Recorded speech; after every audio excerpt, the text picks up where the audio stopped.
How to prepare for retirement, both emotionally and financially. Welcome to the Q&AMP Understanding Retirement series. I'm Mousina and I'm a Senior Economist at AMP Capital. Today I'll be talking to AMP Workplace Education Manager Jess Arambulo about preparing for retirement. Leaving the workplace can be a big adjustment, both emotionally and financially. Jess, why is it important that people spend time preparing for retirement? Thanks, Diana. With Australians living longer, our retirement could last 2 or 3 decades, which means we could be spending as long in retirement as we did in the workforce. For many of us, retirement is something that we've worked many years towards, but it's important to understand that it's a major life shift and it can have a big emotional impact. Where is a good place to start then when you're thinking about retirement?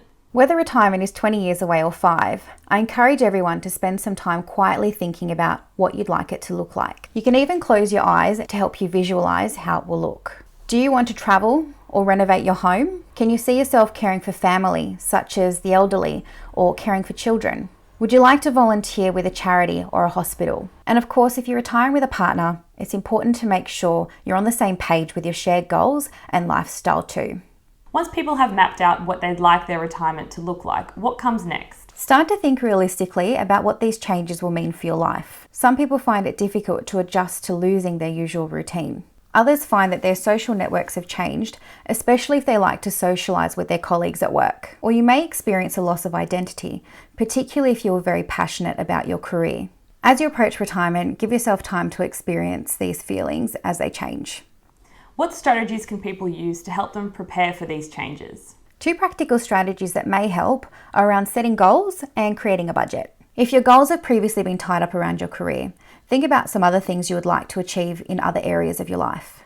For example, you might be keen to master a new skill, start a new hobby, or set some fitness goals. Some people struggle with a lack of routine in their retirement, and having goals can add some structure to your day.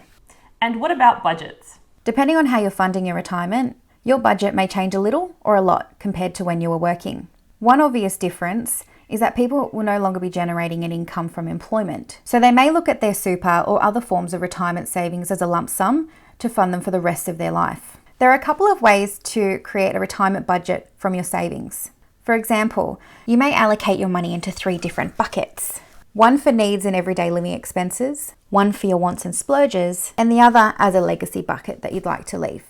It can also be useful to speak with a financial advisor to help create your budget. Jess, you mentioned that retirement savings will ideally last for the rest of someone's life or potentially even longer. How can people work out whether they have enough money saved to retire?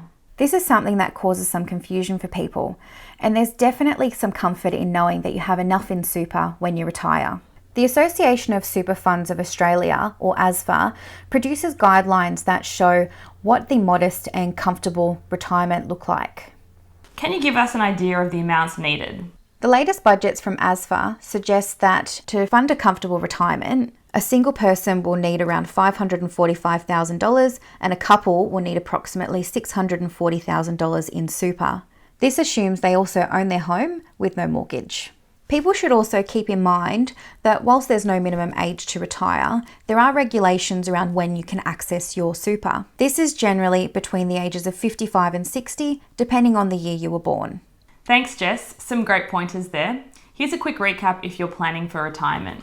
Think about the kind of lifestyle that you would like in retirement, including any travel, hobbies, or social activities. Understand that retirement is a major life change and give yourself time to adjust. Explore new goals and milestones outside of your career, and create a new budget. Please remember that this video hasn't taken your circumstances into account. It's important to consider your circumstances before deciding what's right for you.